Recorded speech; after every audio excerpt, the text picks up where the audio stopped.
Once again, thank you everyone for being here. Thank you for attending this the Dutchess County information session on the proposed 2021 budget that was presented by the county executive. Um, there will be a public comment period on November 30th after the legislator makes suggestions to the county executive off of what the legislators have proposed. And so the Careers for Justice that is with the Newburgh LGBTQ Center is with, we did a lot of amazing research. We have an amazing research team to really break down the budget and show what the government is not showing it, to show like how our money is going to be spent and how we can all come together to talk about how money should be spent in the community according to the people's views and everything like that. So I'm gonna kick it off. So first, we're gonna have two people, Louis and Matt. We're gonna have them talking about the overall budget, and then we're gonna do individual areas of the budget to break it around a little more detail. And so I'm gonna share my screen now.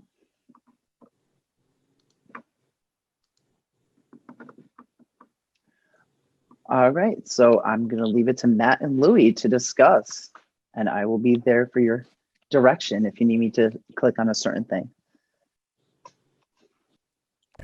Yeah, can you hear me now? Yes. Yep. Okay, gotcha. So, let's start off by explaining that in his official presentation,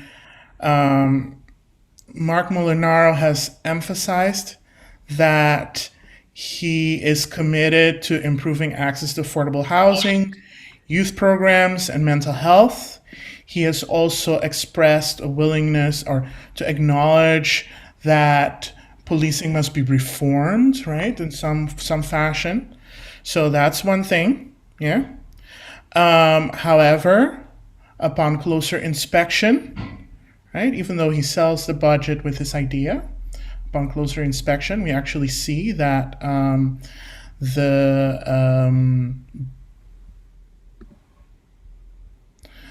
the budget actually is very skewed.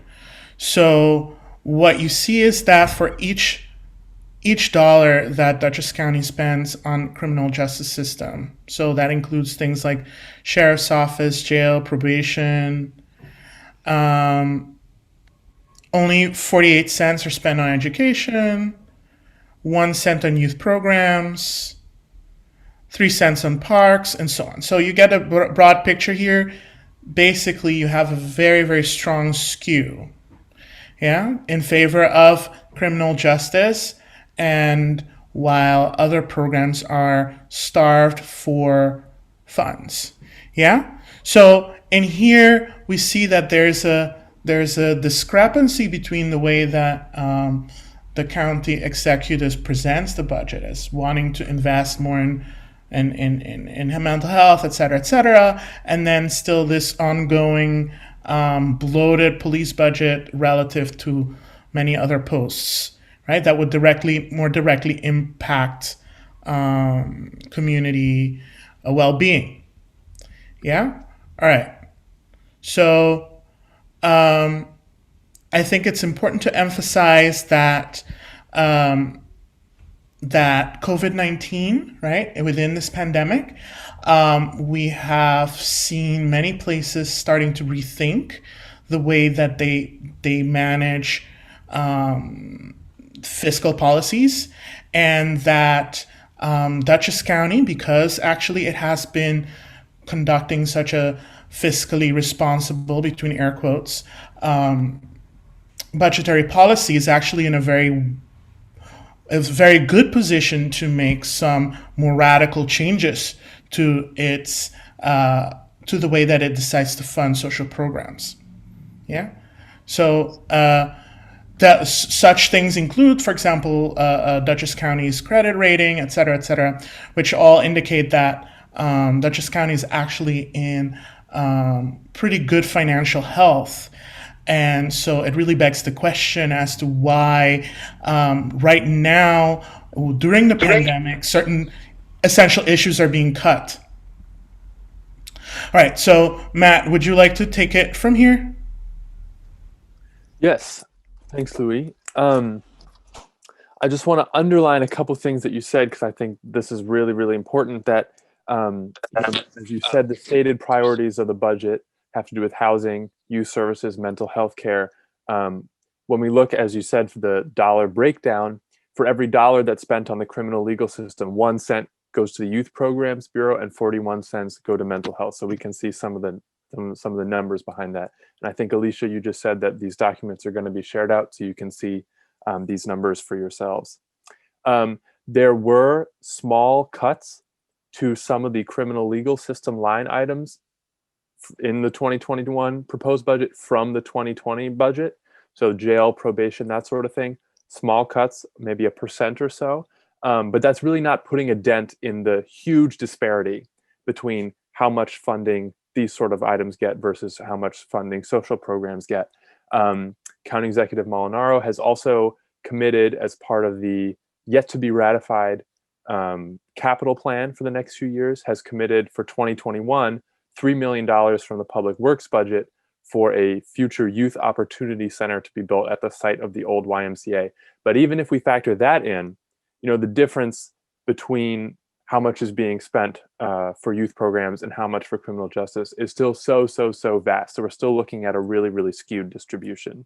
That gets even worse when we take into consideration, and this is not in our budget worksheet, the debt that is yet to be issued to fund the construction of the proposed new Dutchess County Jail. We're not going to go into that because that's a whole other can of worms, but it's going to keep the county in debt for many years, and that's going to be a continued weight upon the budget.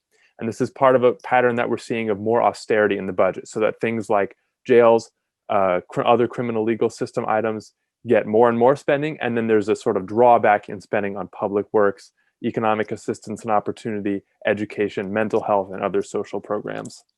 Another thing I just want to point out is that there are a couple, quote unquote, progressive policing initiatives in this year's budget.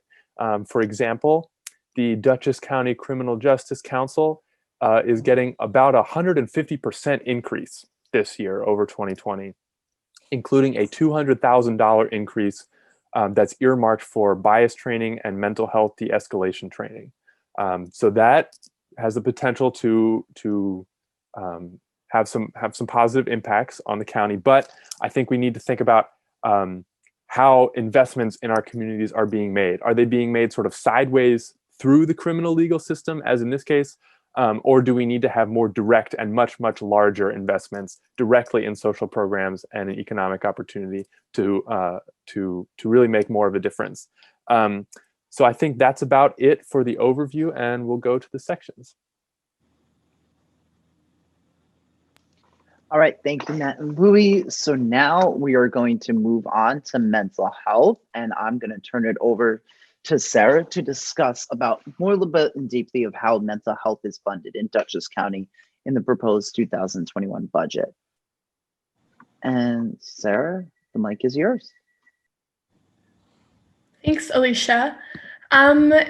So to give a bit of an overview on what is happening with the mental health budget, we are arguing that by moving money towards mental health services and away from the bloated criminal legal system budget that Matt and Louis were talking about, Dutchess County can better honor its commitment to protecting vulnerable populations, curbing the negative impacts of COVID-19, and strengthening the community.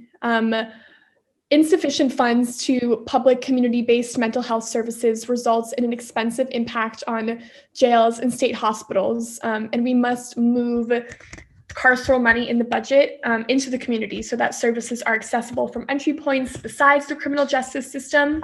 And we recommend implementing supportive housing for people with mental health needs, increasing the number of positions at mental health services, and expanding hours and increasing accessibility of mental health services.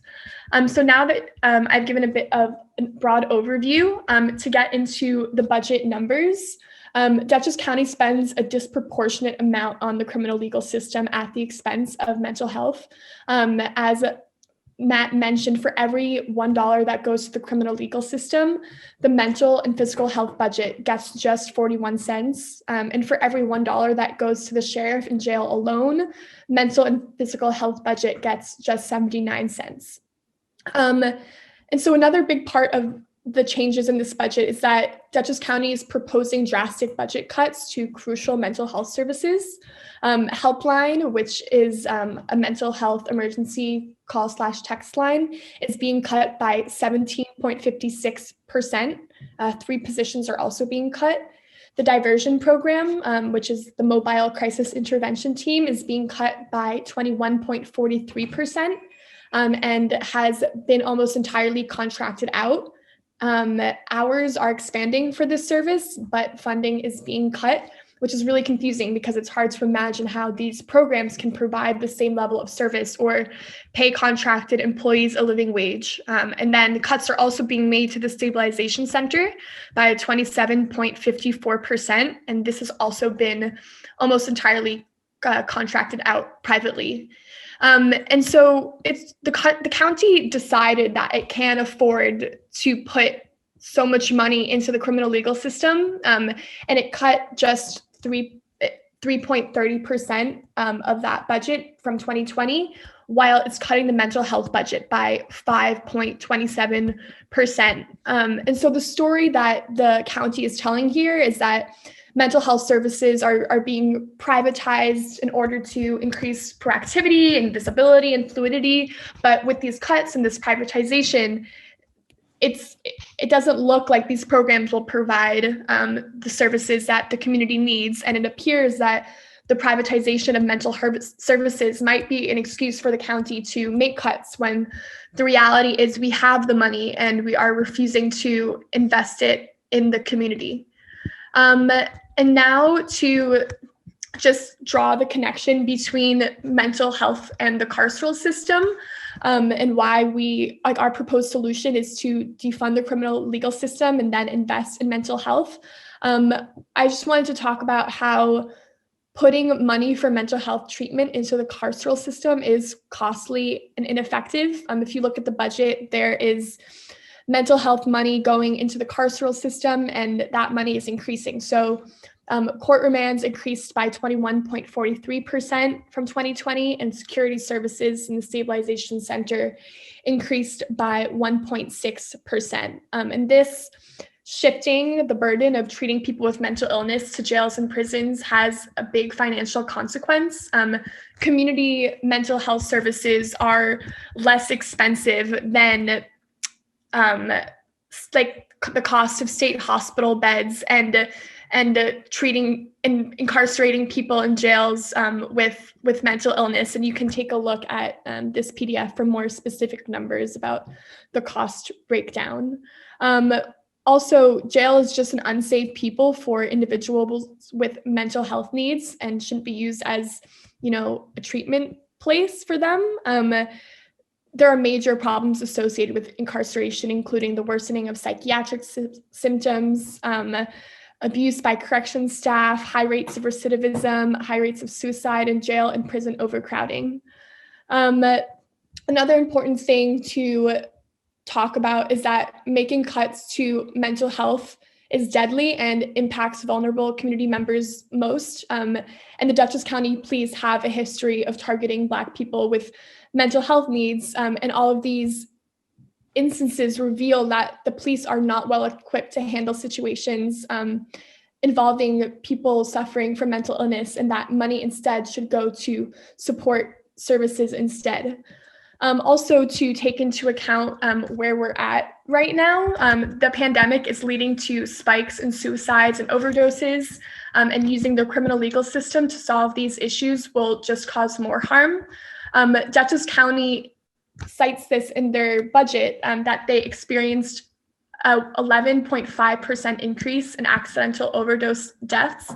And this is clearly, a really dire situation, and COVID has exacerbated many of the underlying causes of substance abuse disorder. Yet, although the budget acknowledges this, it goes on to make drastic cuts to mental health, contradicting its stated priorities. Okay, so that was just covering the issues in the budget and the issues in Dutchess County, but these have a solution. And to wrap up, some actions that Dutchess County can take include increasing supportive housing for people with mental health needs. Instability and a lack of basic needs can trigger mental health crises, and reliable housing is the first step in stabilization and recovery, and is a proven alternative to prison. And one way we could fund this is by giving money to Mental Health America of Dutchess County, which provides a service that offers housing matched to income for people who need it.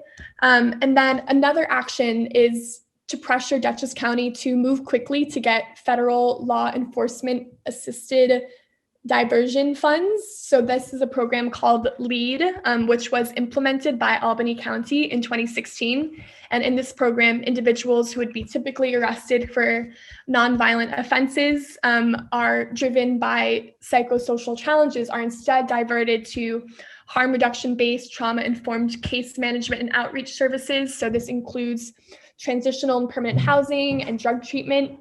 And this decreases recidivism, has been proven to decrease recidivism, and is something that Dutchess County should definitely pursue. Then also mental health professionals, not police officers, should be dispatched in response to helpline. And then also we should be increasing the number of nurses and clinicians at the stabilization center so that we have enough people to treat our community.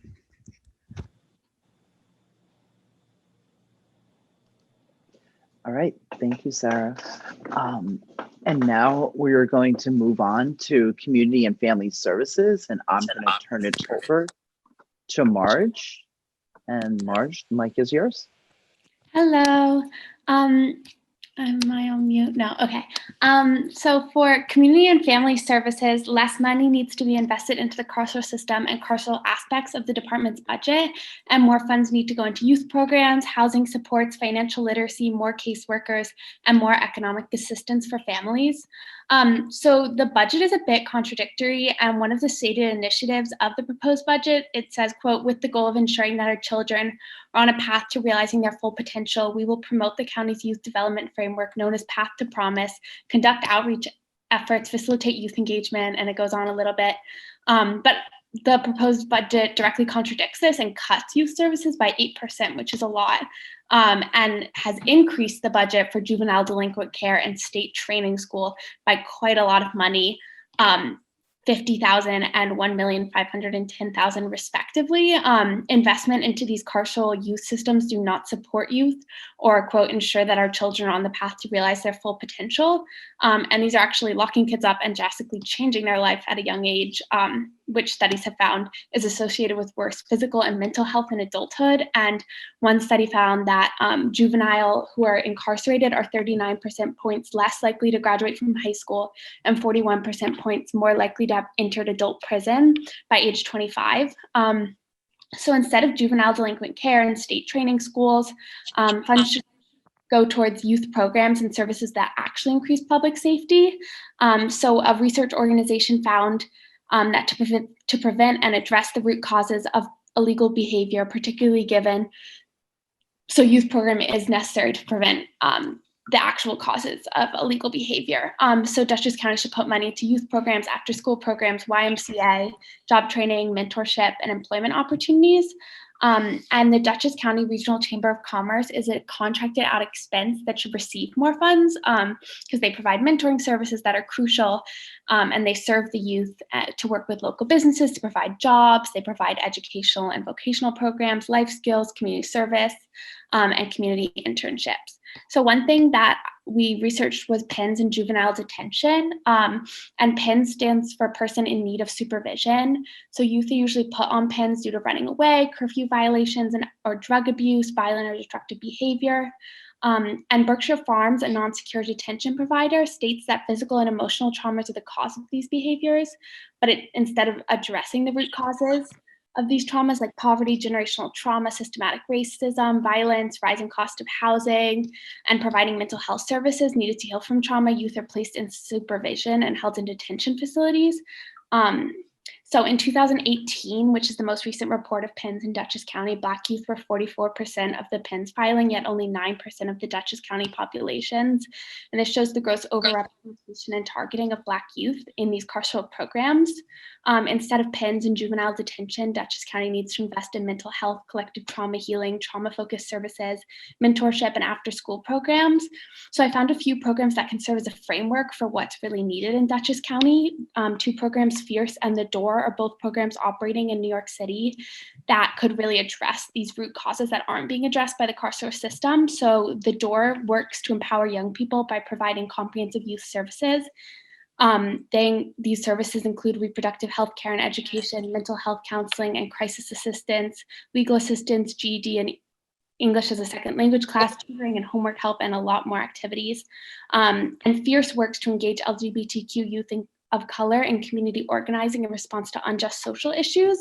And they're grounded in leadership development, youth-led community organizing, restorative justice, healing justice, peer education, and a lot more. And then a program already existing in Dutchess County that needs to be implemented in schools and more funding should go towards is the Mediation Center of Dutchess County, which has a lot of programs available for youth in schools, and they provide conflict resolution training, peer mediation training, and they work to bring restorative justice to youth in Dutchess County. Another part of the budget is housing services, and the 2021 proposed budget stated homeless prevention remains a key focus for the department. However, the proposed budget has cut economic assistance and opportunity by $2,551,000, and this is what provides assistance to individuals and families and helps them stay in housing and find housing. So cutting this aspect of the budget doesn't fall in line with the stated initiatives, and especially doesn't make sense during a pandemic and economic crisis. And for homeless prevention to be a key focus, money must be invested into HEAP, which is Home Energy Assistance Program, which has a 4.38% cut. And this can help people stay in their home and meet their energy needs. And more money should also be invested into community programs that can provide direct housing support. So money should go towards Gateway Supported Housing, Hudson River Housing, and what Sarah already mentioned, Mental Health America of Dutchess County. So these actually provide housing that can address homelessness, which the budget wants to do. So these programs provide emergency housing, transitional housing, specialized housing, and it's really important. And Mental Health America of Dutchess County provides something where it's just a living room for people to go to for the day with a safe haven of hot food, showers, and other support and referral programs. Another aspect of the budget is financial literacy and job programs, and these need to be addressed. Funding for financial literacy and job programs would better address poverty and economic instability, helping people build an independent economic foundation and provide them with needed resources. So more funding should go towards Dutchess County Regional Chamber of Commerce, which is, quote, workforce connections mentoring programs, assist individuals transitioning to work by helping them find solutions for employment problems and teaching them how to manage personal and family issues related to work. And then there was also a youth financial literacy and computer training program, which took place in 2018, that I think more funding should go to. This program provided job preparation, financial and computer skills, and provided a laptop and printer to people once they successfully completed this program. And I also think this could work as a framework for a savings account that could be used to help once people complete a financial literacy program. And then in general, just more caseworkers to provide individual support. Thank you, that's it. All right, thank you, Marge. And now I'm gonna turn it over to Ezra to talk about Public Works. Great, thank you.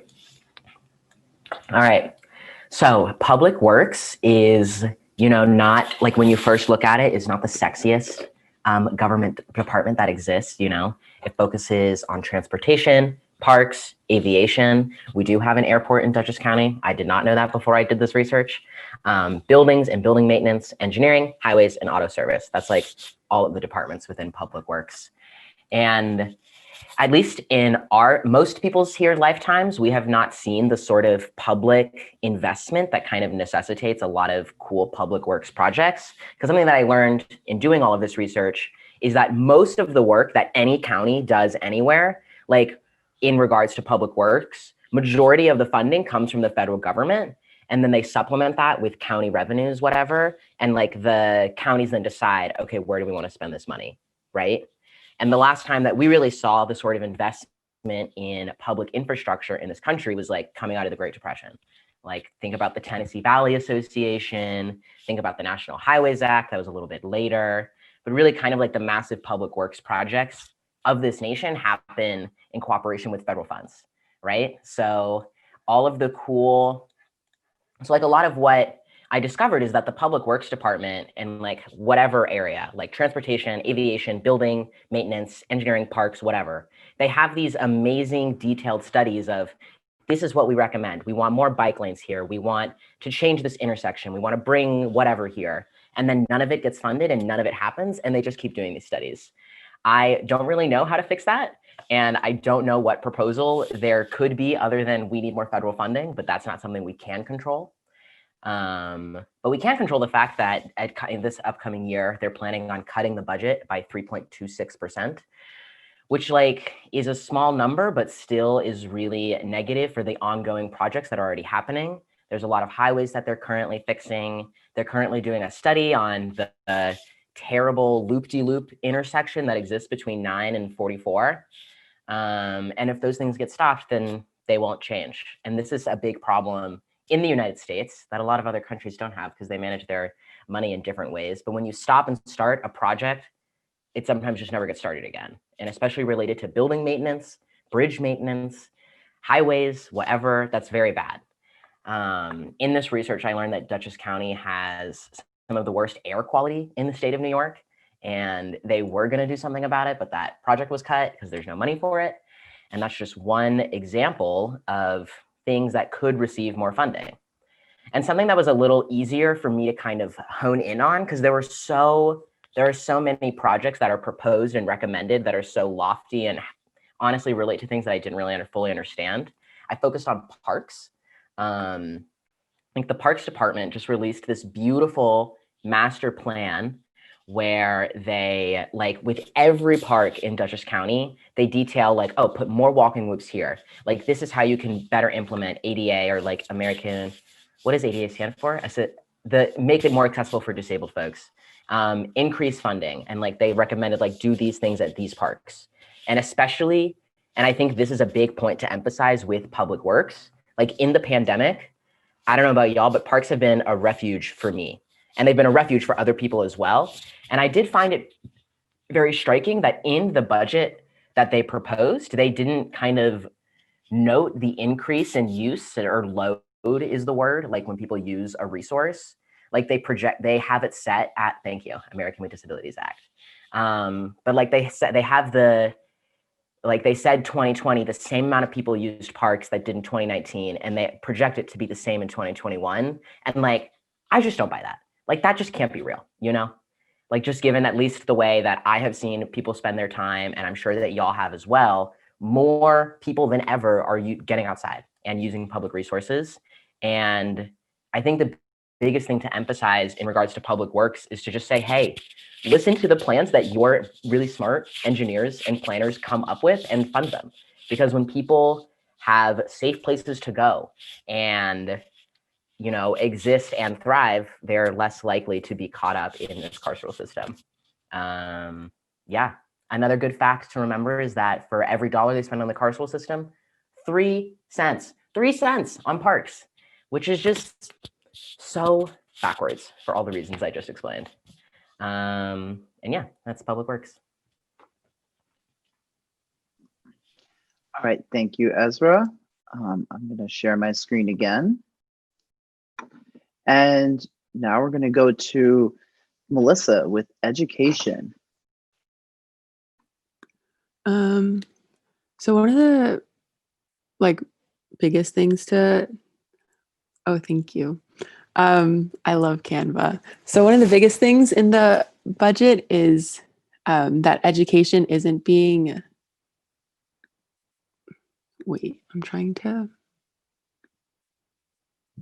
okay. So education isn't being cut. However, it's already very underfunded in Dutchess County. and a lot more resources should be going towards education, improving education, especially the Dutchess County Community College, as well as K-12 schools.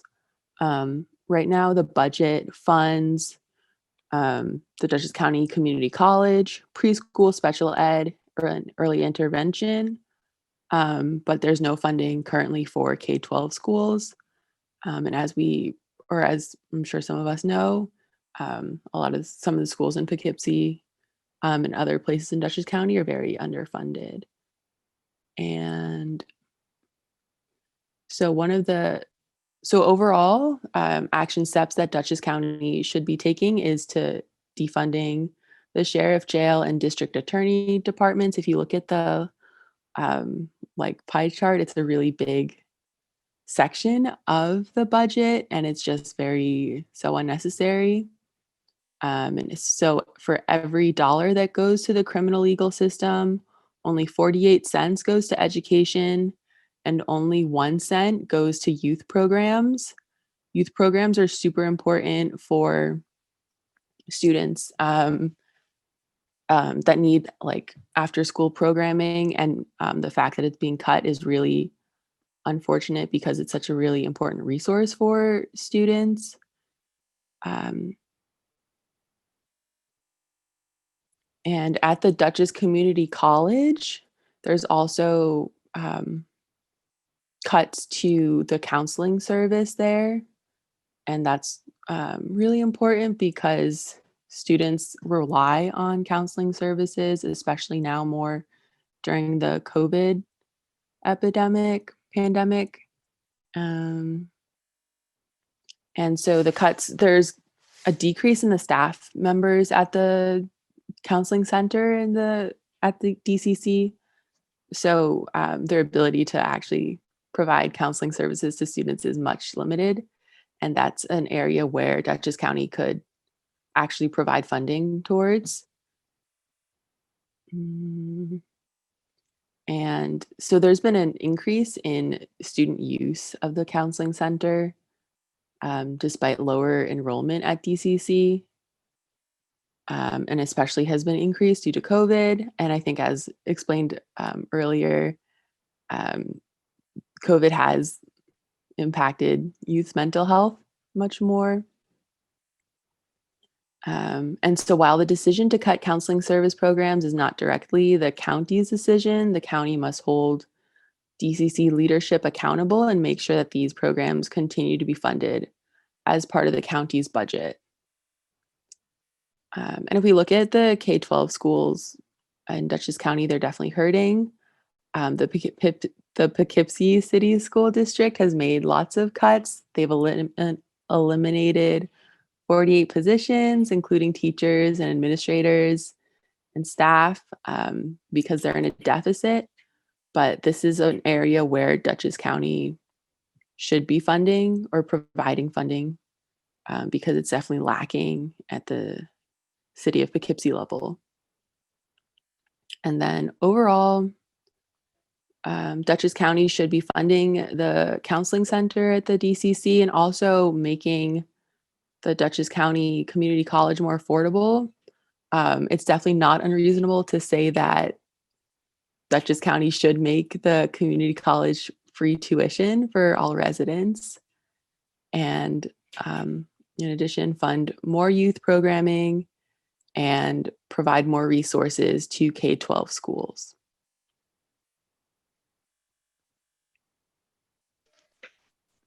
All right, thank you, Melissa. So now, thank you, everyone. So now we're going to take any questions. If anybody has any questions on anything that was discussed, just a reminder, on November 30th will be the public hearing at 7 p.m. For the Dutchess County budget.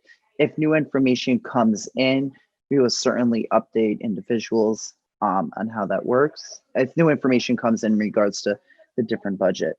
And we have a question from Laura regarding education. Is there any reference to funding school infrastructure? In the research we did, school infrastructure didn't really come up. I don't know if anyone knows any other information about that.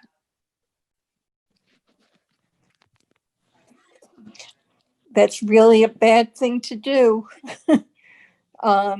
There are a lot of those buildings, especially on the K through 6, or K through 5 rather, they're missing handrails, and it the air quality in the schools, and I think the water in the water fountains is also bad.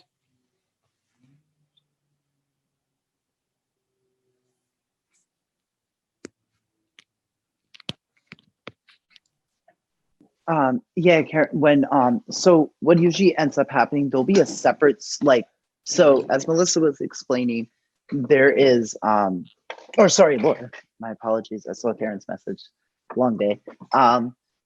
But so Dutchess County government funds the community college, but does not put funding towards K through 12 schools at all. And where they should exactly, because of everything you said, Laura. And so when the budget comes around for the school, because the school has their own separate budget on how they spend money, that comes around in the springtime, towards the end of the school year, is because they work on a different calendar than the county does. When that does, we'll be sure to provide information based off of the research of when that comes down to it. And so, yeah. So we will definitely update on that. But no, that's a very good point, because yes, Poughkeepsie schools are in need of extra funding. And as everything Melissa says, and everyone has been saying, why is criminal justice so high when our schools severely lack, need definite extra funding? And then we have a question from Karen. This is, are there groups in other counties like Ulster? Are there groups in other counties like Ulster who are doing similar work where we can compare how different are we from the norm, especially with regards to the law enforcement expenditure? So we've done also a heavy on Orange County as well, because we work primarily in Orange and Dutchess. And I don't know, Matt, you want to talk about the difference between Orange and Dutchess? They are some similar, kind of very briefly, but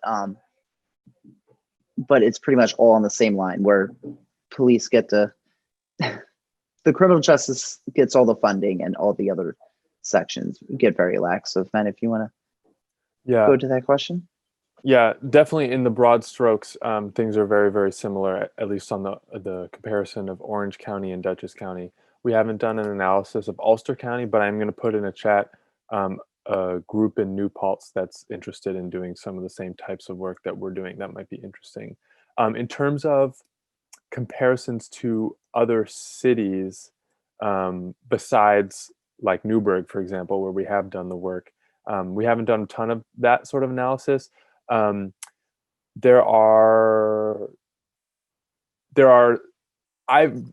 just speak for myself, have run into some issues trying to compare budgets, because sometimes different cities will structure things differently. Like some cities will put some more different types of money into the school system, or they'll take money from different funding pots and put it towards different things. So it can be a little bit hard to get a sort of what percent of the budget is contributing to policing and be able to compare that one-to-one across different cities, but definitely something to do further work in.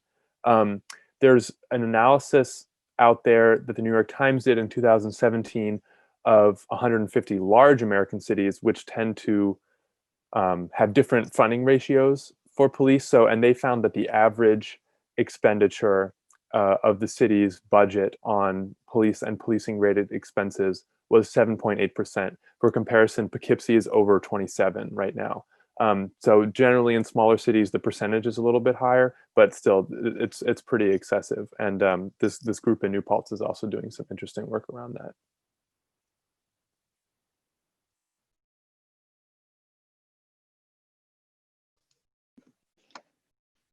Right. Any more questions?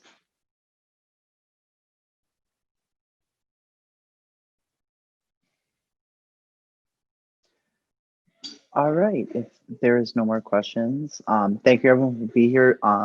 Be on the lookout for the email tonight. And then, oops, Karen has one more last question. Does Malinaro said that he was able to cut property taxes? I believe that he was able to do that, but once again, it was unable to put the money in the right places. As we heard, they decreased the criminal justice budget a very, very little bit, but they're also cutting from major programs as well. So is there revenue that is being left on the table? So every county, city, government, federal government, they have kind of like their nest egg per se in every single county. We didn't dive into much those numbers. We have the numbers for you. If you give me a second, I can definitely pull that number. Matt, you might be able to do it faster than I can of the rainy day fund.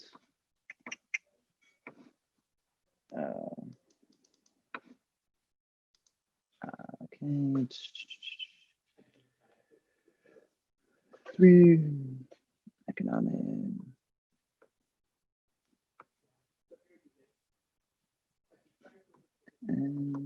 Maybe before you find that, I could just jump in a little bit. So Molinaro did cut the rate of the property taxes, but the projected haul of money coming in from the taxes is only about 16,000 down from 2020. So I think they're banking on an expansion in the tax base since 2020.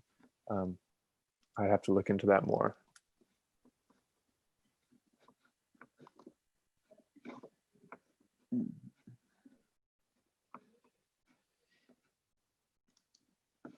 And then I will get those.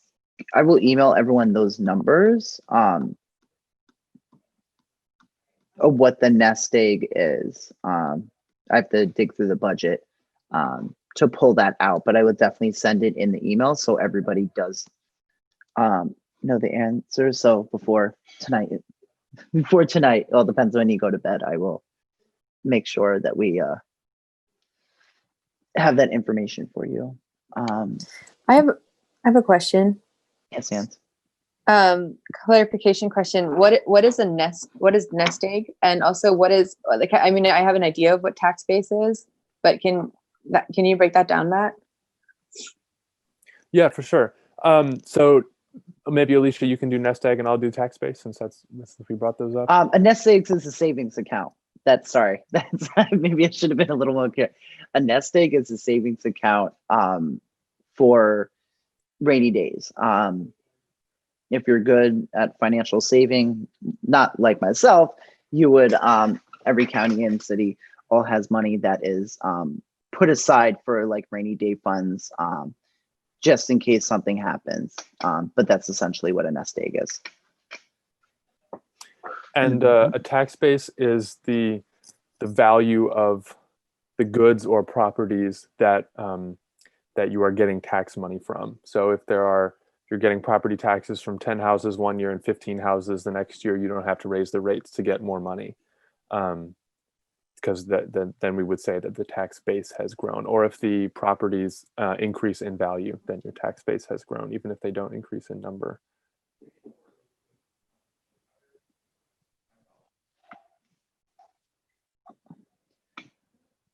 All right. Anybody else have any questions?